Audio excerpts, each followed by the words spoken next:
এই যে দাদা বহুদিন ধরে বলতেছে নাস্তা খাওয়াবে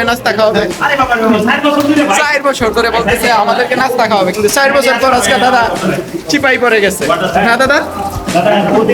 দাদা কিছু বলেন, দাদা কি মাথায় পানি ঢালতেছে নাকি? না না, মুখে মুখে। এদিকে বাদল, শ্যামল,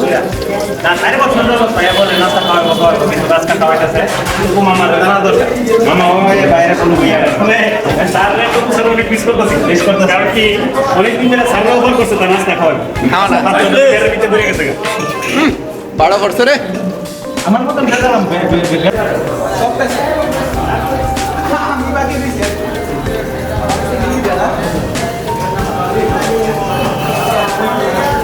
বন্ধুরা, আমরা আজকে চলে আসলাম শাইন হোটেলে। আর আমাদের আজকে জিমের থেকে আমাদেরকে ইনভাইট করে নিয়ে আসছে আমাদের কৃষ্ণ দাদা, আমাদের জিমের একমাত্র স্বর্ণ ব্যবসায়ী। সব বিশিষ্ট স্বর্ণ ব্যবসায়ী। উনি আমাদেরকে দীর্ঘদিন যাবত নাস্তা খাওয়াবে এই ধরনের একটা অফার করতেছে। দাদা আজকে আমাদের খুব জোর করে আজকে নিয়ে আসছে। ঠিক আছে দাদা, আজকে আমাদের জন্য ওনার ব্যায়ামটাই আজকে বন্ধ করে দিছে, কারণ আমাদেরকে খাওয়াবে।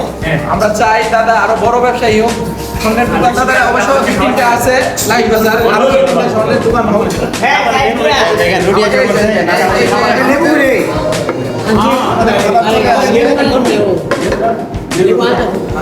দাদা আমাদের জন্য খাবার নিয়ে আসছে, যে আমাদের খাবার চলে আসছে। আমাদের খাবার মেনুতে কি আছে এটা আপনাদেরকে বলি। এই যে নান রুটি দেখতেছেন, সাথে আছে কি দাদা? পাটা পাটা না, পাটা পাটা হাসির পায়া, হাসির ফুল আছে, একটা স্যুপ আছে, আর একটা সবজি আছে। দাদার মন যেহেতু অনেক বড়, আমাদের কাছে খাওয়াচ্ছে। আপনারা সবাই দাদার জন্য দোয়া করবেন। দাদার 2টা স্বর্ণের দোকান আছে, যাতে আরো একটা স্বর্ণের দোকান হয়।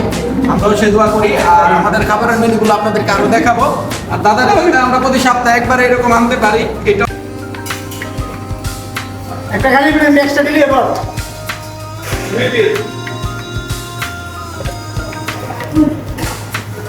পয়সা না হইতাছে। আরে বাপরে, মনে হচ্ছে 1 বছর ধরে হানা। একটার অবস্থা এমন, হানা দেখলে মনে হয় একটা 1 বছর ধরে হানা। উপাস, সব উপাস। আরে দাদা ভালো হয়ে গেছে কেন? 5-7টা রুটি একসাথে বললে ফেসায় মারে দিতেছে। আপনি কি সুখ খাবি না ডাল ভাজি খাবি?